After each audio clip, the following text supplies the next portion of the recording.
What is it, precious? What is it? My name is Bilbo Baggins.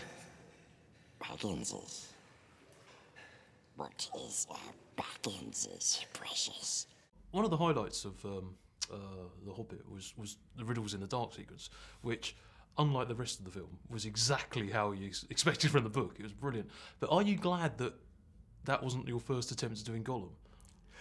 Absolutely. No, I mean, that scene in the book, that passage in the book, was what I remember from my childhood as a real seminal. But you know, one of my first serious books I'd read, really, and I'm really glad that I'd had the opportunity to work through Gollum prior to having the responsibility of bringing that scene to life. And it was great because I'd learned a lot, obviously, from first time round from playing Gollum through the latter part of the journey and what happens to him afterwards. And so there were two things at play. On the one hand, it was great to be able to play the lighter side of the character and the character that enjoyed the riddles, but also not having the weight of knowing that the ring had been taken away from him, and then actually, of course, having that moment happen on screen, which was great to play.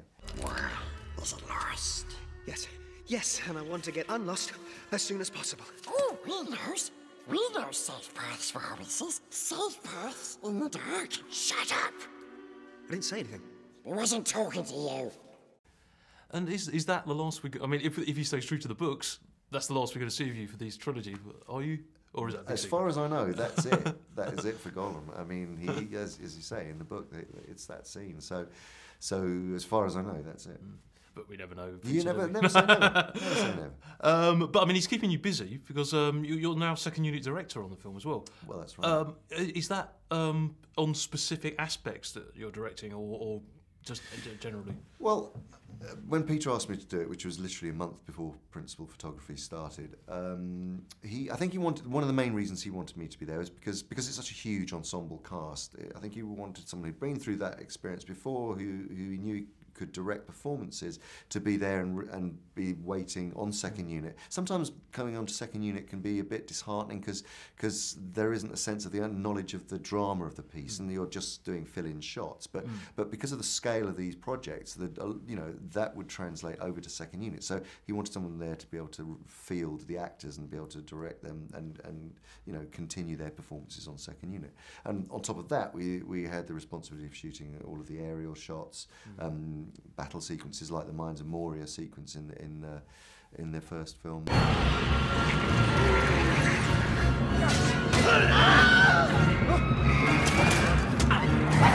Cut the ropes!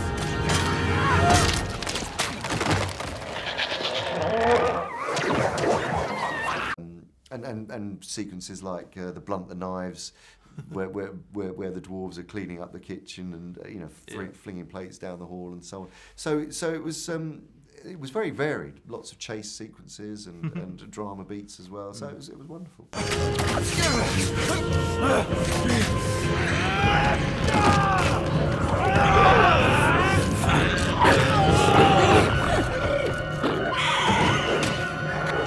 What kind of notes do you get from Peter at those points? Like, well, it varies on a day-to-day level because if it's doing classic second unit work, which is finishing off a scene that the main unit have started, then you're literally doing inserts and pick-up shots, and you've got to be very specific about what he wants matched.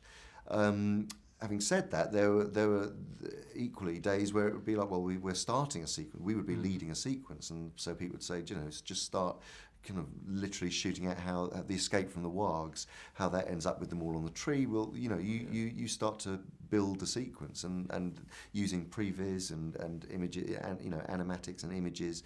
He would sketch out some storyboard ideas, or we'd just make stuff up and then bounce off each other. Yes. Right, I'm not going to ask you whether you think a motion capture performance will ever win an Oscar, because I think you've answered that before.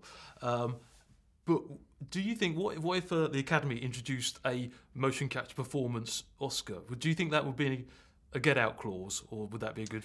I do really. I really don't believe that that's the right way to go, because it's all about authorship of performance. Really, that's the heart and soul of the debate, if there is a debate, which I think is actually decreasing.